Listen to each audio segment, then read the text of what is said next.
On today's show, EV taxes in Australia to be abolished, and a price drop for the Tesla Model 3, maybe.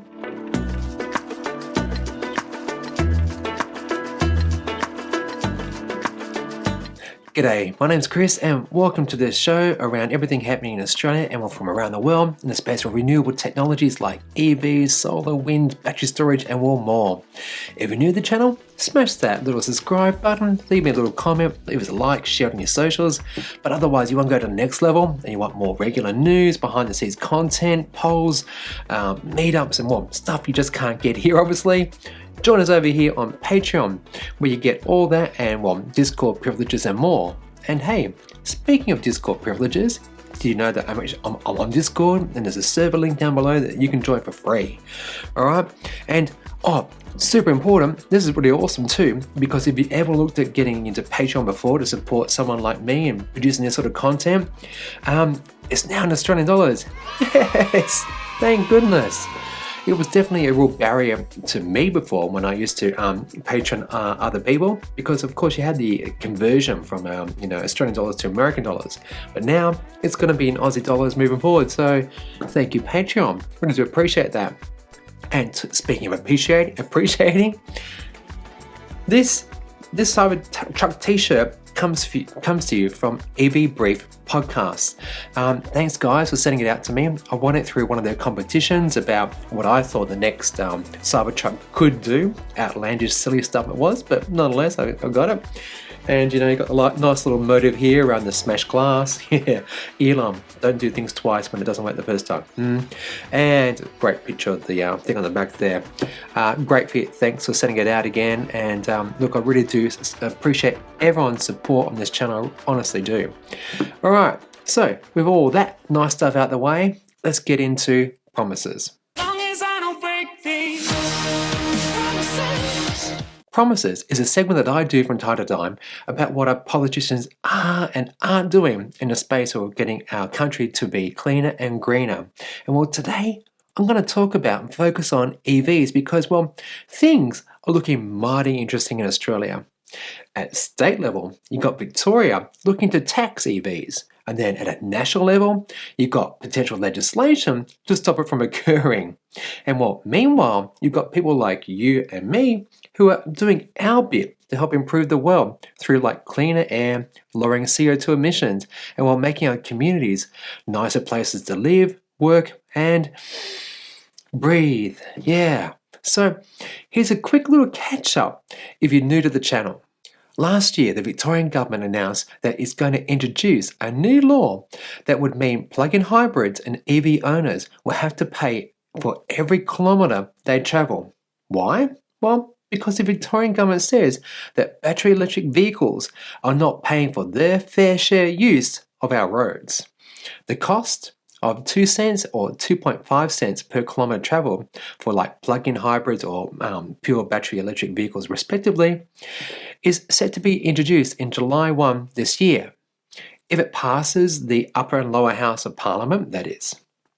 But before I go any further, because today is very much just an update and not so much the nitty-gritty, I have spoken more in depth about it, so link is up here. You want to go check it out, and why this tax is just so wrong. Now, for context, this new tax is flawed, and here's why. In 2020, hybrid vehicle sales in Australia increased 93.7% year on year. That's 10 times the number of EVs sold in the same year. Almost all car makers sell non-plug-in hybrids and will see fuel usage anywhere between 3 to 6 litres per 100 kilometres, meaning that an owner of a hybrid who drives any portion of the journey in pure electric mode will not pay this EV road tax because it's not in scope of legislation. No, we're only talking about plug-in hybrids and battery electric. Yep. But also, these same non-plug-in hybrids won't be paying fuel excise on those kilometres travelled in pure electric mode as well. So straight away, you've got a group of motorists out there who drive the non-plug-in hybrids and they're not paying for their fair share of road taxes. But alas, this is something that the Victorian government is not admitting to. It is seriously flawed legislation. Let me talk you through what this actually will look like in reality. Let's take these non-plug-in hybrids and now fill them up with petrol and drive them 15,000 kilometers. They're going to pay just $240 in fuel excise. A plug-in hybrid, $300. And well, an EV for the same 15,000 kilometers will pay $375. Does that seem fair? No. Is it equitable? No. ICE cars, they pollute. They cause more than 3,000 deaths per year in Australia and will have a CO2 impact that equates to more than 20% of Australia's emissions. Yet, these mild hybrids pay less road tax through fuel excise. And well, those who actually choose to do the right thing, we've been charged for it. It's lunacy, absolute craziness. It befuddles me. I do not get it. So, if you're wondering about fuel excise, that's like the tax that most, not all, that's a tax rather, that most people pay. Not all of them, no. I'll come back to that in a wee second. That's what they pay when they go to fill up on fuel. So, and it's on like most fuel types, so aviation gas, marine, distillates, diesel, LPG, biodiesel. It varies on the type of fuel you fill up with, and well, some, like trucking businesses, they don't pay any fuel excise whatsoever. Yeah, so think about that. Largest engines out there, the heaviest vehicles out there, they're paying no fuel excise whatsoever, and being diesel, they're the most damaging to our health. So, in Australia, the federal government gets for every litre of fuel sold, generally unleaded fuel here I'm talking about, normal petroleum, they get 0.42, so 42 cents and a little bit in money that's collected every time someone fills up their car with petrol. Combined, fuel excise accumulates about $20 billion per year, and of that, they spend about $5 billion on roads and road projects. But that's kind of a bit theoretical because, well, fuel excise goes into central revenue, and it's kind of hard to say, yeah, this money you spend here is definitely going over there. Doesn't work that way. No, it doesn't. But nonetheless, $20 billion raised, and well, $5 billion goes to roads. But here's a real kicker. Here's a real kicker for everyone. $8 billion is actually given back to businesses in fuel tax credits. Can you see the problem? Yep. And then think about it. We've had almost 100% growth in hybrid sales in Australia. Cars are getting more fuel efficient and therefore using less fuel to go even further distances. So what's happening to fuel excise in Australia? It's slowly going down, isn't it? So revenue from this is also diminishing. And well, what do governments do? They introduce a new tax. And well, this tax by the Victorian government is completely misguided because, well, they're addressing the wrong end of this problem, the wrong end of the equation, so to speak. The problem is fuel excise. It's not petrol electric vehicles or plug-ins. No, it's actually fuel excise. So what the Victorian government should be doing here is actually going to the federal government and saying, scrap your fuel tax, yeah? Let's start charging motorists on the kilometres they travel. And well, hey, as an incentive to get people to EVs, which are definitely cleaner and greener no matter what grid you charge it from, 40% cleaner, by the way. The reality here is that if you actually charge people on the kilometres they travel, and the bigger the engine, the more pollution they make, the more they pay, as a bit of a multiplier. So this times by this is going to give you your cost per annum. That right there is a fair and equitable system. And this whole craziness around the fuel excise, well, it needs to just go. Now, before I close out on Australia's EV incentives and well, what Victoria is kind of doing here, I need to talk about something that actually might nip this in the butt before it even gets up. Green Senator Janet Rice has proposed a bill to neutralise the revenue collected by states aimed at specifically, EVs. Titled COAG Reform Fund Amendment, No Electric Vehicle Taxes. If it passes both levels of federal government, then it will work like this. If Victoria goes ahead with this EV tax, then the federal government will reduce funding to Victoria by the equal dollar amount they would have earned from taxing EV motorists. Nice, right? Yeah, but it actually gets better. Senator Rice said in a statement, "This bill seeks to neutralise the revenue effect of states and territories that legislate discriminatory taxes or charges against the purchase and use of electric vehicles. The bill will also financially reward states and territories that don't place such roadblocks to electric vehicles uptake by redistributing the money withheld from non-compliant states and territories." So it's definitely a bit tit for tat schoolyard stuff, isn't it? But hey, money talks. It really does. But this is how politics works the world over. So this is where you come in. Below, I've left the email addresses of the Victorian politicians who can stop this tax, particularly the 12-member committee who was behind putting this little bit of garbage forward, and particularly like Lily D'Ambrose, who's the Minister for Energy, Emissions and EVs and stuff like that, and Daniel Andrews, who's our Premier, because these guys need to know that we're not happy. And as a community, we want some action, and that this isn't the way to go around it.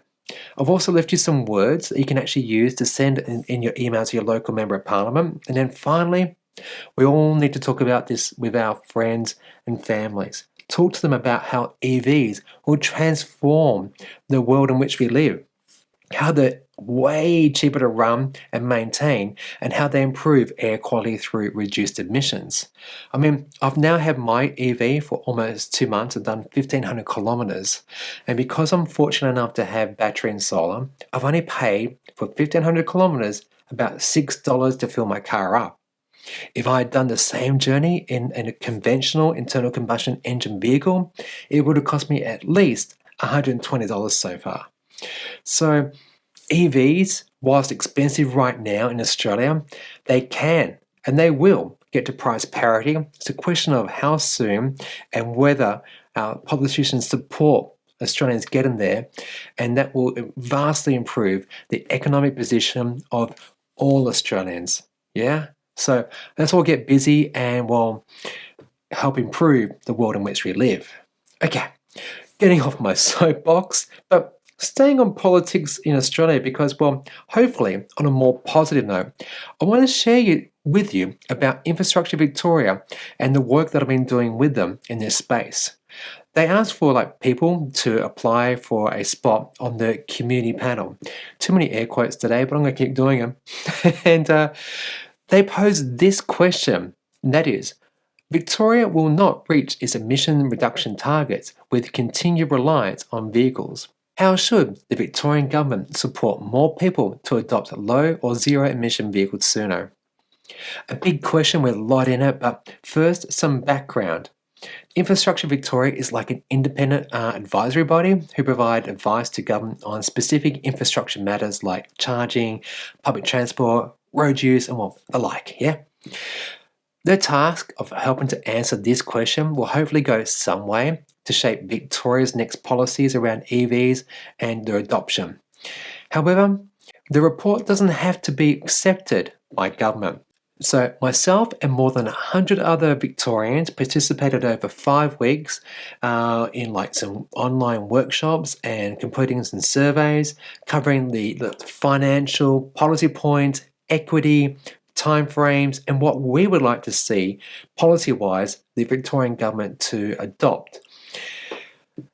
I have, or the others have all signed non-disclosure agreements, NDAs, and obviously I can't give you the content verbatim and show you on screen what it looks like, but what I can report is that just this last week we've given our final 21 recommendations, which was boiled down from a massive list of 400 recommendations. So you've got a lot of awesome people out there who are putting some really great ideas and some really left field ideas out there. And what Infrastructure Victoria did here, I'll call them IV from now on because that's kind of hard for me to say with braces. They boiled down those 400 plus ideas down to the 21 main ones, and these are the 21 from the lowest to the highest in popularity. That's how they got to the 21. Hope that makes sense? Yeah, that makes sense. Okay, so let's jump into it. Undertake community engagement to inform and educate, mandating a standard charging connector, creation of a trade-in scheme for ICE cars, creating an independent website comparing various forms of transport, a mean-tested loan scheme, and I think that's a really good idea. There was talk about there maybe having 2 different levels depending on your income, but this one got through the in terms of popularity. So I think that's a great idea because look, ACT, they're doing their $15,000 interest-free loan for people who want to buy an EV, and overseas in many countries where they have this scheme, it works very well as well. Next up, they had end ICE car sales by 2030. Yes. Oh my gosh, this is something we absolutely need.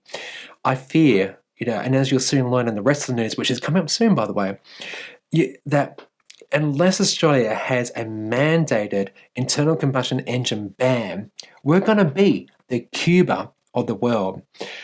Car companies, no matter who they are, would try to sell engines, basically legacy cars, petrol things, because they're extremely complex and take a lot of work and maintenance to keep them going, lots of parts, that they want to keep them going as long as they possibly can.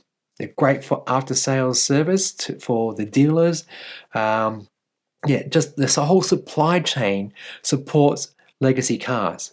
And so car makers will be like, oh my gosh, we're going to keep selling the good old Ford F-150 because, we'll sell it to Australia because those guys don't have any bans on the internal combustion engine. Yeah, great work. That's going to make our dealers very happy. Yes, it will. You get the idea. Okay, I diverge. Let's go back to the list. Introducing a Victorian emissions scheme to back up emission standards. Yes. Building zero-emission workforces and commerce. Provide subsidies for home chargers. Provide incentives to taxis, ride shares and couriers to buy EVs. Integrate energy use from EVs into the home and to the grid. Mandate EV charging in new car parks. Absolutely. Thinking about, city dwellers who don't have access to charging. Yes. Advocate to lease low or zero emission vehicles. Provide faster chargers in city and activity town centres. Support EV charging at home as part of the solar home scheme. Provide financial incentives to buy an EV. Planning controls that require charging infrastructure.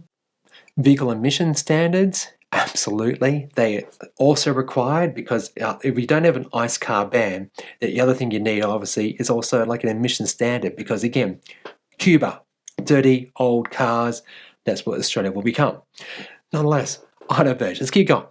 Delivering a broad community awareness and making sure that knowledge of EVs is known. Creation of a statewide charging strategy. And advocate to local governments to actually purchase EVs for their fleets. Geez. US of A, Biden's announcement around electrifying their whole fleet. Yeah, definitely. That's the sort of awesome stuff that we need in Australia too. Pity we don't have any manufacturers here. No, bit late. Anyway, so a lot of really good recommendations there. Now, what do you think? For me, ICE car bans, emission standards, financial assistance to getting people into EVs, and also educating people around them is, I think, absolutely what we need here. The benefit to Victoria around increasing public charging infrastructure is also really great as well. Now, the report won't be ready for some time yet, but when it is, and it's handed to our government, I'll report back here about anything I hear about it, and I'd really love to see that this year, in 2021, Victoria is the first state to announce that it's going to have an ICE car ban, emission standards, and really awesome stuff that will see everyone accelerate into the right lane. Okay, now one more thing in that promises political kind of landscape, and I promise, that this will be the last one. Now, a reminder that my best friend Angus Taylor, hey buddy, how you doing? You going good there? Great. He wants to hear from you about his garbage paper future fuel strategy. Hashtag FFS. I'm hoping they would have workshopped that and someone would have said, do you think we should be calling it the future fuel strategy because the acronym is the worst in the world? Nonetheless, getting back on topic. So, if you want to know more about this paper, this discussion paper, please go check it out up here. I've did a deeper dive on it. Well, nonetheless, Angus, my mate, he wants to hear from you by April 5. So let him know that, well, this paper is flawed. Yeah, definitely. That the numbers they've used to calculate on EVs is very, very wrong, suggesting that a battery electric vehicle actually takes longer to repay its CO2 debt than in a conventional internal combustion engine vehicle is just wrong, being proven by lots of research already. That's Australian research by Queensland University, mind you. And that hybrid vehicles was great. They had the time, they had the place, nice little transition thing. It's not going to be our future. No, fuel will go away. I guarantee it will disappear. It become a precious commodity for people who have antiques and like to drive around in nice fancy old cars. So, yeah, dude, Angus, I really do hope that this future fuel strategy thing of yours goes nowhere because, well, it's a waste of time, and he needs to know that. Okay, so get busy, peeps. Starlink. Hang on, wait. Let me try that again. Starlink. Yeah. All right. Starlink has started taking orders for its beta service in Australia and well overseas. During the beta phase, users can expect to see data speeds vary from 50 megabits to 150 megabits per second and latency from 20 to 40 milliseconds in well most locations of the entire world. As like SpaceX launches more Starlink satellites and install more ground stations, users will see connection speeds and latency and will uptime improve. Yeah, there will be some downtime, but then the breaks. Up till now, I haven't actually covered this tech on the show before because, well, I didn't see it coming. I mean, sure, they're putting those things up in the sky, but typically SpaceX, well, more like Tesla, always started with America first, and then maybe 3 years later, we will get something out here. So I'm really happy to see that this is actually a real thing, and it's happening, and it's available. You can put a pre-order in now. So a quick catch up, Starlink satellites are like tiny things and they're over 60 times closer to Earth than traditional satellites.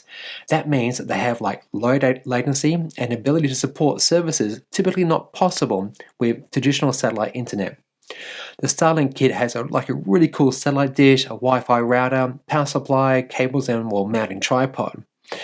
Users, they need to have like a clear view of the sky to connect it, and well, the costs are $709 for the hardware itself, and an ongoing maintenance, like monthly access charge rather, of $139.